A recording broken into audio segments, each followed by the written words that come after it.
to an estate sale yesterday down the street, and I got 3 items. One of them is this big file. I can't resist a file, and at 50 cents I thought it was a good deal. This was $1.50. It's a device for using a brace and bit to drill holes in hard materials. It has an advantage for drilling into steel. You put this square shank into the brace, then you put a twist drill into this square socket. You wrap the chain around the part that's going to be drilled. You engage the chain into that notch there, and then you advance this screw into this nut. That draws the chain tight and drives the drill bit into the material as you're cranking the brace. Now some of these are automatic. This one is a manual. You have to crank it by hand as you go. But it's so rusty that I need to take the rust off the threaded part here because it's so rusty that the nut won't move. So rather than putting this in acid, I'm going to put it in the electrolysis tank. First thing I want to do is connect the cables from the battery charger. The red cable goes to the rods that go down into the tank. And those I want to have sitting as close to the outside edge as I can. The action of the electrolysis tank is line of sight. In other words, if I had a part hanging in the center of this and I only had one rod, the side towards the rod would get a lot of action. There'd be a little action on the back side just because it does that. But you get a lot better results if you have at least 3 sides of the part covered, if you have a line of sight connection between the part and the ground. I've got quite a few parts to stick in here. I'm not going to plug it in until I have the tank all set up.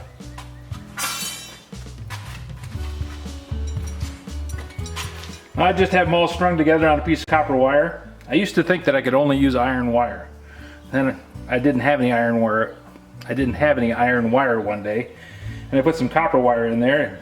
It seemed to work just fine. So I've been using it. It's a little easier to deal with because the copper wire is basically softer, and it also doesn't work harden as much. The steel wire tended to crack. The more times I twisted it around to get it to do what I wanted it to do, pretty soon it wouldn't twist anymore, it would just break.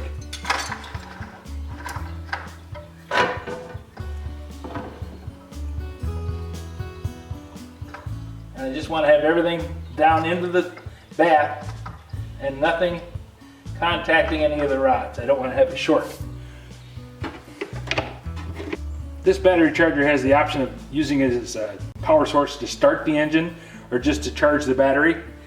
If I flip it up, it's on high amperage. It'll crank out 50 amps. But really you don't need it. I'm going to do that right now just to see if I can get the tank to start turning.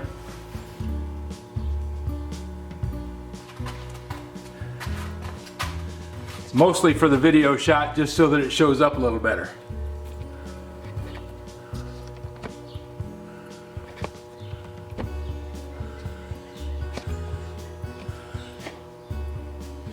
You can see bubbles are coming off of the parts that I have hanging on the center electrode.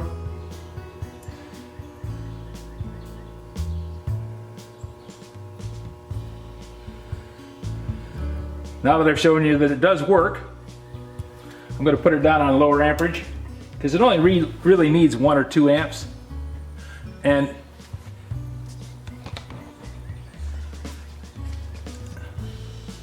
you can see from the gauge, it's not drawing anything, even on the high amperage.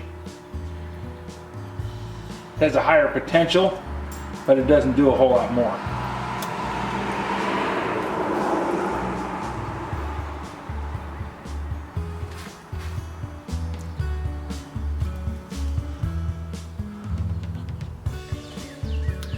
The electrolysis tank is working just fine.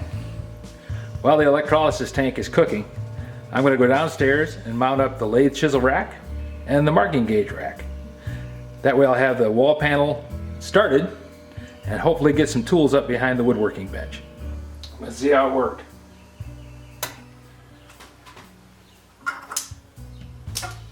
Shut off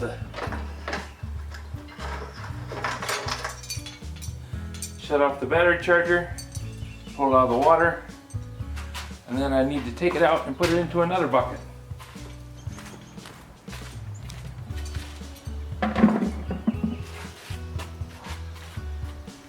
Gotta wipe it down.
That's got a lot of the rust off, but the nut is still frozen. Ah, no it's not.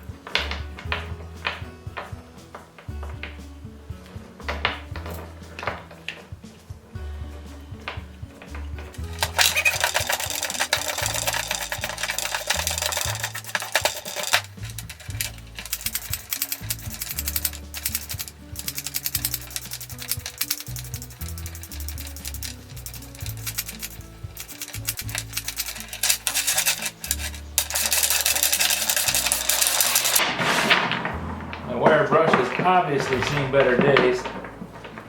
I'm losing wire off of it faster than I'm taking the rust off. But that's okay. It will die for a good cause.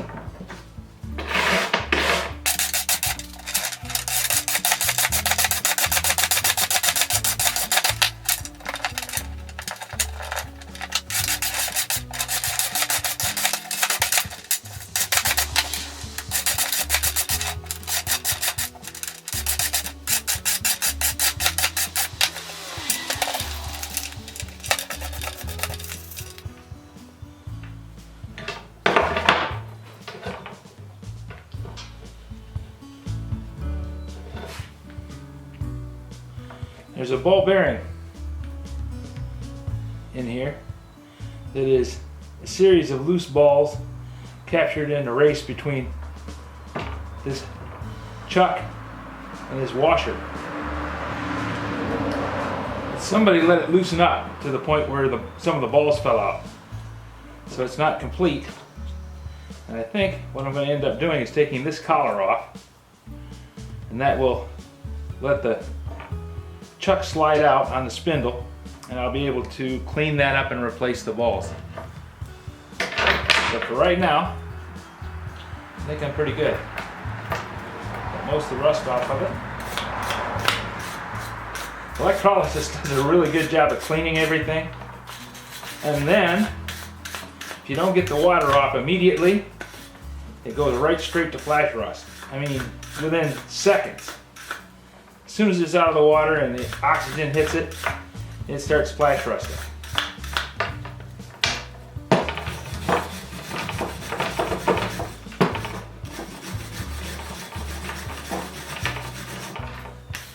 Same thing happens with acid too. Anything that cleans the surface down to chemically clean makes it so that the oxygen has a chance to combine with the iron and instant iron oxide.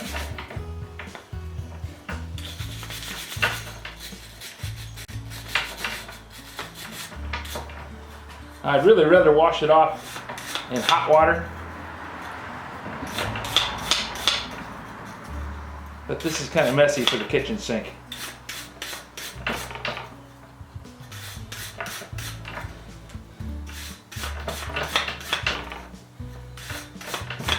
Maybe I could try a hot water bath for the electrolysis. Although I imagine that would just make it flash rust faster because the stuff would come out of the tank hot and active and clean. Poof! Instant flash rust. I'm really happy that this thing came out as easily as it did. I had visions of this being rusted solid and having to do all kinds of stuff to get that thread to move. But somebody, bless their heart, put some oil on it at some time in the past. And that oil stayed inside there. So the rust only managed to get in just a little bit. And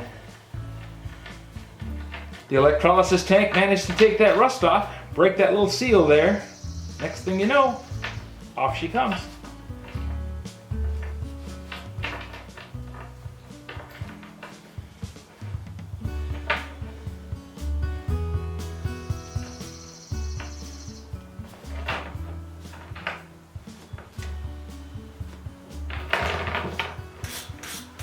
Now this is the time that I usually find the name stamped on it someplace. But I'm not seeing any name here.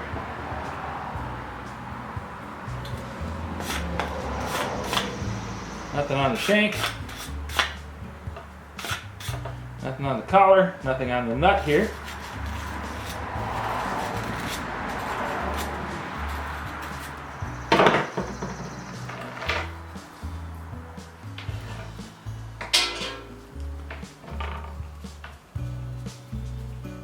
Look at that.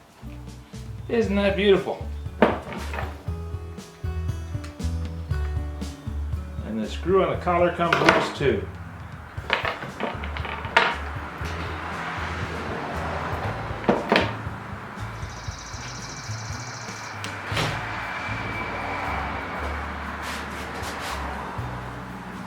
Hello. Hello. How you doing? Doing fine. How you doing? Good.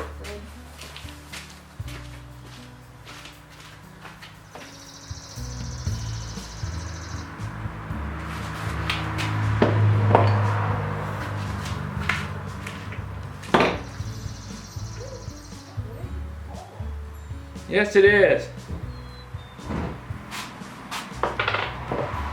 Fine when you're in here, but when you get out there in the wind, it's cold. Doesn't take much either. I just came out to say hi. Okay.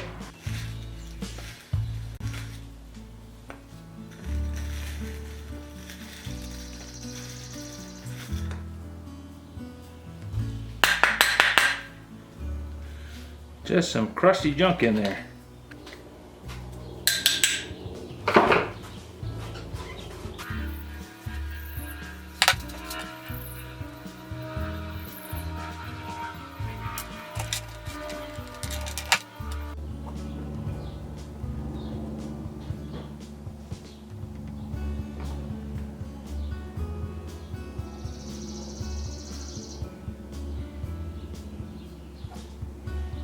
I suppose put those in some kind of a tumbler, but this seems to be working. Not exactly my best method of cleaning ball bearing. The one I'm using today that seems to be functional. And that, when it comes right down to it, is the name of the game. What works at the thing that you need done when you need it done. There.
Everything on this thing comes apart. That is fantastic. Here we have an exploded view of a chain drill. Chuck, spindle, tang, bearings, race, nut, shank, collar, chain, and screw to hold the chain in place. All cleaned up, just needs to be painted.